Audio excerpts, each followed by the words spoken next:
Hi to everyone, and please welcome to the platform of Krida Legal Star, that too with GST and taxation. Winters are all on, but आपको सभी को पता होगा from 1 जनवरी 2022 multiple changes आ रहे हैं on to the ground of GST. ठीक है, कुछ हमारे वीडियोस में अवेलेबल हैं, कुछ हमारे कंटेंट फॉर्म में अवेलेबल हैं.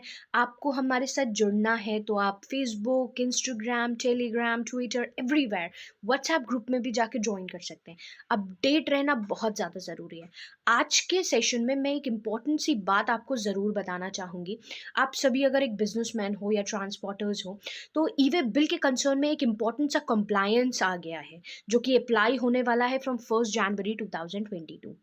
अब मैडम इसकी स्टोरी क्या है आप फट से बता दो. तो मैं बिना लेट किए आपको एक क्लेरिफिकेशन देना चाहूँगी कि भाई देखिए, अगर आप एक बिजनेसमैन हो, ठीक है, या आपकी ट्रांसपोर्ट की एक्टिविटीज़ इन्वॉल्वमेंट है, आपका माल एक जगह से दूसरी जगह पे जाता है, सो इस कंसर्न में आपको एक चीज़ बहुत अच्छे से ध्यान देनी होती है कि अगर आप ट्रांसपोर्ट कर रहे हो और आपने इनवॉइस को जनरेट किया है, पहली चीज़, अगर आप इनवॉइस जनरेट कर रहे हैं एंड दैट टू जब आप एक जगह से दूसरी जगह अपना ट्रांसपोर्ट के थ्रू माल पहुंचा रहे हो, तो आपको ये पता होगा कि भाई ये जो हमारा माल है इसकी लिमिट क्या है. ठीक है, अगर ये लिमिट क्रॉस हो जाती है तो आपको पता है कि आपको ई वे बिल जनरेट करना है.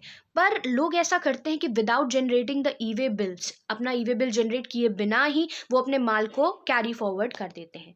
इस सिचुएशन में प्रॉब्लम क्या आती है, आपने इनवॉइस रेज कर दिया एंड दैट टू आपको पता है कि ई वे बिल की लाइबिलिटी बनती है, and without generating that invoice, E way bill को जनरेट किए बिना अगर आपने ट्रांसपोर्ट की एक्टिविटी को कैरी फॉरवर्ड किया है, तो भाई अभी तक तो ऐसी कोई प्रॉब्लम नहीं होती थी, बहुत ज़्यादा डिफिकल्ट सिचुएशन नहीं होती थी. बट हाँ, फ्रॉम 1 जनवरी 2022 प्रॉब्लम स्टार्ट हो रही है.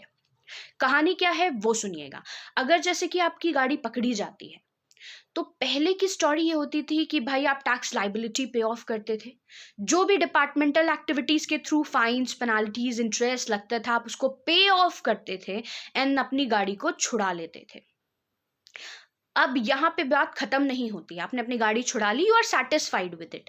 बट बहुत से ऐसे ट्रांसपोर्टर्स होते हैं, बहुत से ऐसे बिजनेसमैन होते हैं, दे आर नॉट सेटिस्फाइड कि भाई हमें पता है कि हमारी 1 लाख की टैक्स की लाइबिलिटी बनती है. Apart from that GSTI and department ने हम पे लगा दी है पेनाल्टी. अगर आप ऐसी कोई एक्टिविटी करते हो, भाई अब नॉर्मल सी बात है, अगर आपकी कोई भी गाड़ी नॉर्मल सेंस पे भी अगर गलत तरीके से पार्क्ड है या कहीं पे भी फंस गई है, तो ऑब्वियस सी बात है डिपार्टमेंट या पुलिस ऑफिसर उसे उठा के ले जाता है और आप पे फाइन और पेनाल्टी लगा देता है.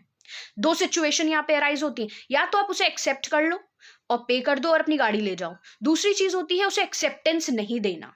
ठीक है, तो ये जो सिचुएशन मैं बता रही हूँ वो ये है कि भाई हमारी गाड़ी पकड़ी गई है और हमारी जो टैक्स लाइबिलिटी है वो 1 लाख की मान लीजिए है, और हम पे जो पेनाल्टी डिपार्टमेंट ने लगा दी है वो मान लीजिए 2 लाख की बनती है. तो अब यहाँ पे जो ट्रांसपोर्टर है उसके दिमाग में आ गया है एक कीड़ा कि भाई हम ये जो पेनाल्टी है इसको एग्री ऑफ नहीं करते, हम इसे एक्सेप्ट नहीं करते. तो जब आप पे ऑफ नहीं करने के लिए तैयार होते हैं तो डिपार्टमेंट क्या करता है, आपको एक सो कॉज नोटिस दे देता है कि भाई अपनी पेनाल्टी आपको पे ऑफ करनी है, अपनी गाड़ी को छुड़ाना है. अगर आप 7 दिन के अंदर उसको रिप्लाई नहीं करते हो तो आपके अगेंस्ट एक ऑर्डर इशू हो जाता है. ठीक है, ऑर्डर की कहानी समझिएगा.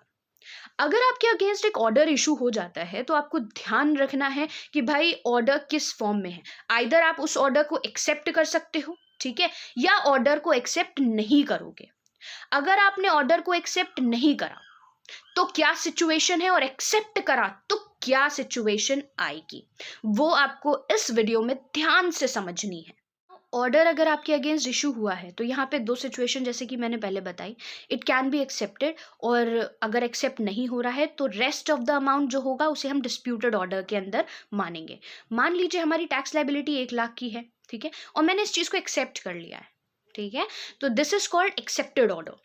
और रेस्ट जो 2 लाख की पेनाल्टी हम पे लगाई गई है उसको हम डिस्प्यूटेड ऑर्डर के कंसर्न में रखते हैं. नाउ इस डिस्प्यूटेड की स्टोरी ये होती है कि भाई ये डिस्प्यूटेड अमाउंट हम लेकर जाएंगे अपील के लिए. तो अपील एज पर सेक्शन 107 आपसे ये कहता है कि अगर आपको अपील दायर करनी है तो आपको एक बात का ध्यान बेहद रखना होगा. पहले क्या होता था वो चीज आपको फोकस करनी, पहले 10% जो आपका 10% ऑफ द टैक्स लाइबिलिटी होती थी, उसका प्री डिपोजिशन होता था इन केस ऑफ अपील, अगर आप दायर करने जा रहे हो तो। बट फ्रॉम 1 जनवरी 2022 ये परसेंटेज इनहांस करके 25 कर दिया गया है। तो शायद अब समझ में आया होगा कि मैं क्या बात कह रही हूं। अगर आपका 129 सेक्शन सबसेक्शन 3 के अंतर्गत अगर ऑर्डर इशू हो गया है, तो आपको ध्यान रखना है कि एक्सेप्टेड कितना है और डिस्प्यूटेड आपके लिए कितना है, ठीक है। और अगर आपके पास कोई डिस्प्यूटेड अमाउंट है, आप एक्सेप्ट उस चीज को नहीं कर पा रहे हो, तो आप उसके लिए अपील दायर कर सकते हो। बट अब से 1 जनवरी 2022 से उसका परसेंटेज इनहांस करके 25 कर दिया गया है। इस चीज को आपको ध्यान रखना है। अपडेट्स का सिलसिला जारी है, बेहद लेटेस्ट अपडेट्स आ रही हैं। हमारे Telegram, Facebook, Instagram, Twitter, LinkedIn, WhatsApp group पे जुड़ जाइए। चैनल को हमारे सब्सक्राइब कर लीजिए सर, क्योंकि हर दिन कुछ ना कुछ इंपॉर्टेंट है और कृदा लीगल स्टार टाइमली बेसिस पे आपको देने की पूरी कोशिश करता है। Thank you so much.